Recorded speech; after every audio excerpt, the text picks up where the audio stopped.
I now declare the 12th session of the Ministerial Conference of the World Trade Organization closed.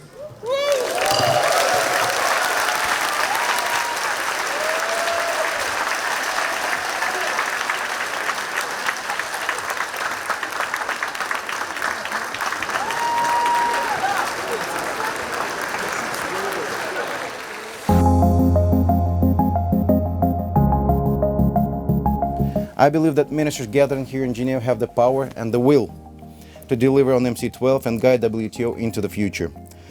The groundwork has been done and it is now up to political leaders to bring the work to good outcomes. I'd like to remind everyone that the WTO is a negotiating forum.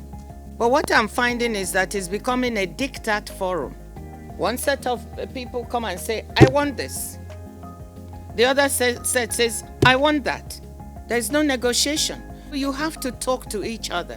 And that means there has to be compromise.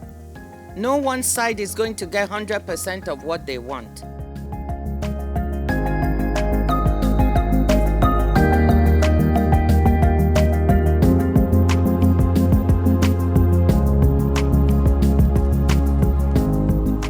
Trade is an instrument for creating more and better economic opportunities for women, thereby empowering them. Okay, last one. Thank you very much.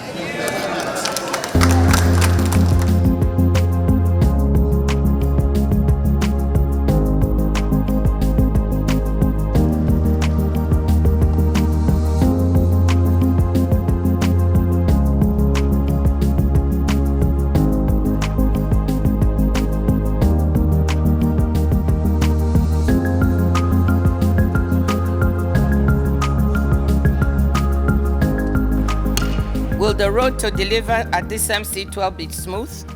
Absolutely not. We have a chance to show the world that the WTO can step up to the plate, that we can strike agreements in Geneva that will enhance the ability of all members to respond to people's aspirations at home.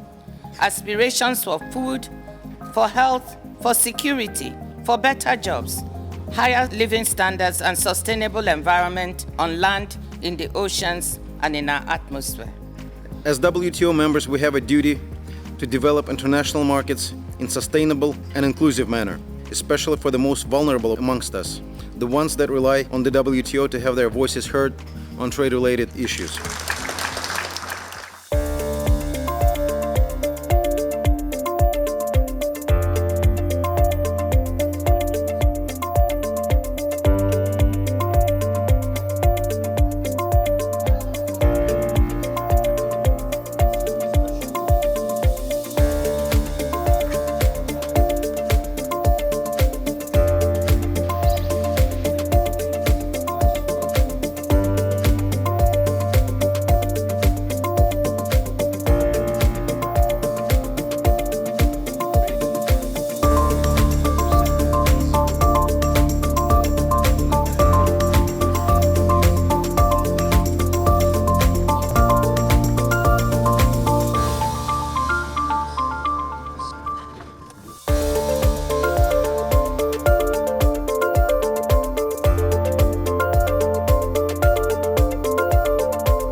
Fisheries subsidies is a somewhat new area of work for the WTO, and this agreement will be quite comprehensive.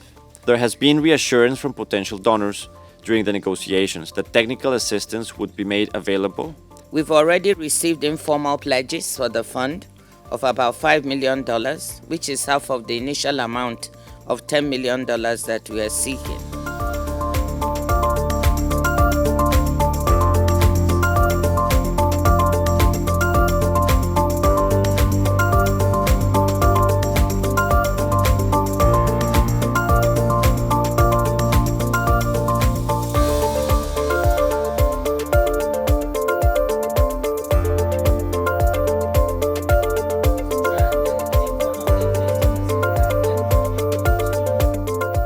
Delegations have been informed that the 12th Ministerial Conference will be extended by 1 day until tomorrow, Thursday. Significant progress has been made. We're not far from agreements.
May I now propose that the ministerial conference adopt the text.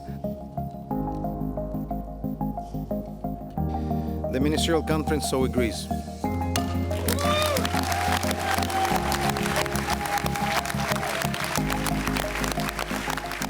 Excellencies, you're not going home empty-handed. You stepped up and delivered in every area we've been working on. For much of this week, you have worked day and night. The package of agreements you have reached will make a difference to the lives of people around the world.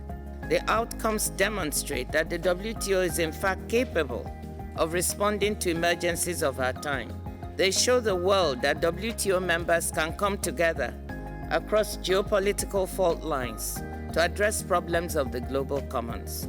In response to the ongoing shocks from COVID-19, the declaration you just adopted will make access to medical supplies and components more predictable in this pandemic and in the next one. The TRIPS waiver compromise will contribute to ongoing efforts to deconcentrate and diversify vaccine manufacturing capacity so that a crisis in one region does not leave others cut off.